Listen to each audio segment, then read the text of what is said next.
In 1911, William Howard Taft was in the White House, and Model T Fords were rolling off the assembly lines. Prohibition was 7 years away, but the winds of change were already on the horizon in Erie. Those winds were fanned by popular pro baseball player turned evangelist, the Reverend Billy Sunday. A men's personal work league had been formed to help get more people involved with Billy Sunday's 6-week campaign. This work league helped to organize a rescue mission right here in Erie. The league was eventually replaced by representatives of the evangelical churches of the city. The mission later incorporated under the name City Mission of the Evangelical Churches of Erie. The original mission was set up at 12th and Peach Streets in a former German evangelical church. It became a refuge for many an old-time lake sailor who wintered in Erie.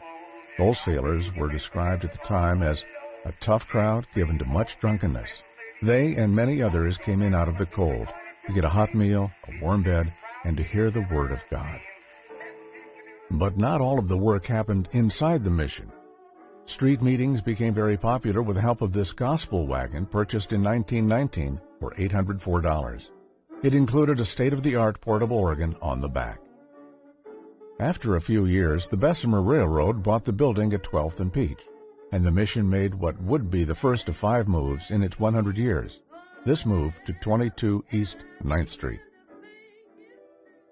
It was 1918 when Reverend C.A. Blackmore was called to serve as superintendent, a position he would hold longer than any other in mission history, some 32 years.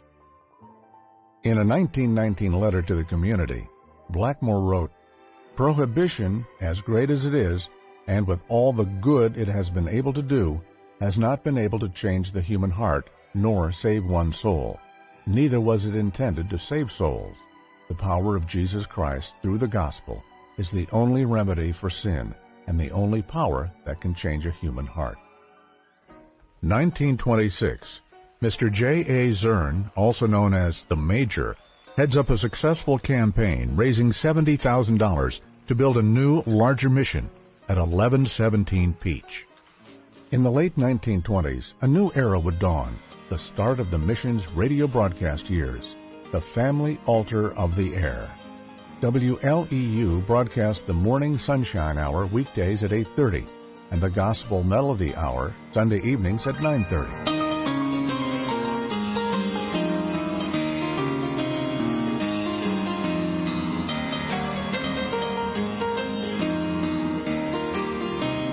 "In My Heart There Rings a Melody of Love" is the song that began each broadcast, written and performed by accomplished musician Carl Blackmore. In 1932, the mission's board of directors boasted some of the city of Erie's most prestigious names.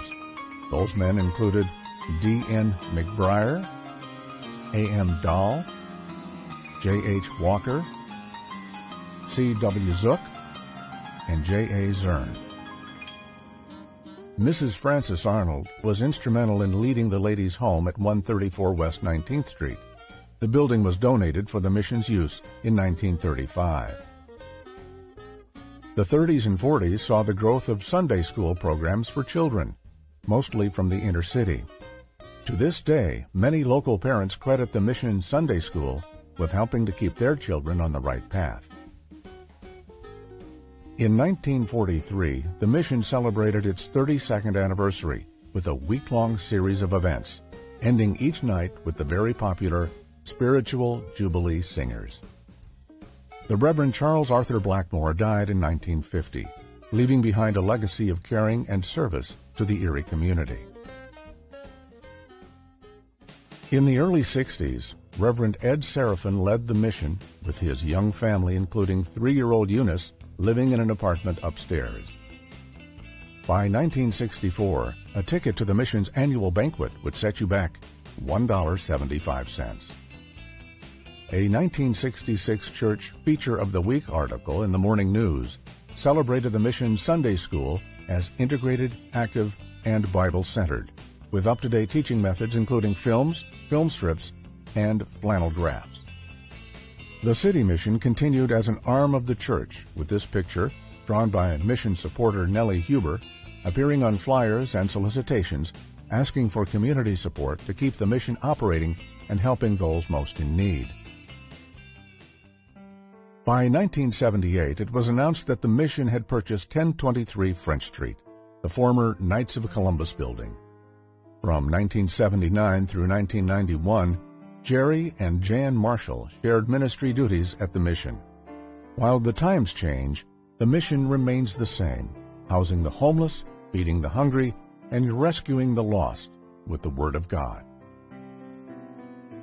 The Erie City Mission is grateful to its directors throughout its history: Reverend Ed Clark, Reverend C.A. Blackmore, Mr. Cyril Smith, Mr. Ernest Tippett, Mr. Clarence Chamberlain, Reverend Ed Seraphin, Reverend Jerry Marshall, Reverend Fred Thompson, Mr. Tom Schaefer, Mr. Timothy Marshall, Mr. Jack Kovacs, and Reverend Rick Crocker, who serves to this day. Today's mission is as vibrant and relevant as ever before, serving more than 140,000 meals each year in the mission dining room and at our second site at the San Juan United Methodist Church. The mission currently houses up to 81 homeless men and helps to rehabilitate up to 42 men at any given time in our New Life program. Thousands are helped each week with emergency groceries and other basic necessities at the Family Care Center.